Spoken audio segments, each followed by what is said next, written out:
সেখানে হচ্ছে দালালি। আপনি সরকারি হসপিটালে যান, সেখানে হচ্ছে দালালি। আপনি সরকারি যে কোনো একটা প্রতিষ্ঠানে যান, সেখানে হচ্ছে দালালি।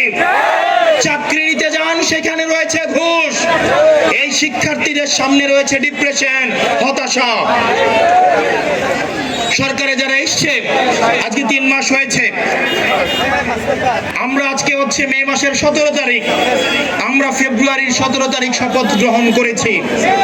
এই ফেব্রুয়ারি 17 তারিখ থেকে মে মাসের 17 তারিখ পর্যন্ত এই 3 মাসে বাংলাদেশের গুণগত কি পরিবর্তন হয়েছে সেটা বাংলাদেশবাসী জানতে চায়।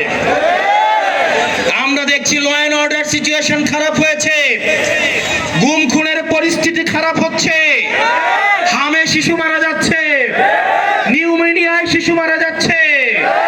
এই সরকারকে কিছু জিজ্ঞেস করলেই পেয়েছে গরিবের বাউস, কিছু হইলেই বলে অন্তর্বর্তীকালীন সরকারের দোষ।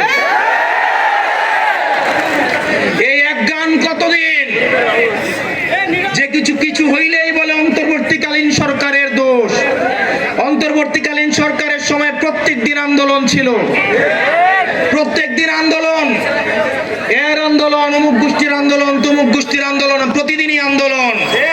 যারা বিভিন্ন দফা দাবিতে নিয়ে আন্দোলন করেছেন, আমরা আপনাদেরকে প্রশ্ন করতে চাই, আপনাদের সব দাবি কি এখন মানা হয়ে গিয়েছে?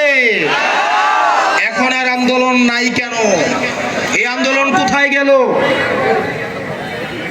এই সরকার নির্লজ্জভাবে স্বজনপ্রীতি এবং আঞ্চলিক বৈষম্যের যাত্রা শুরু করেছে।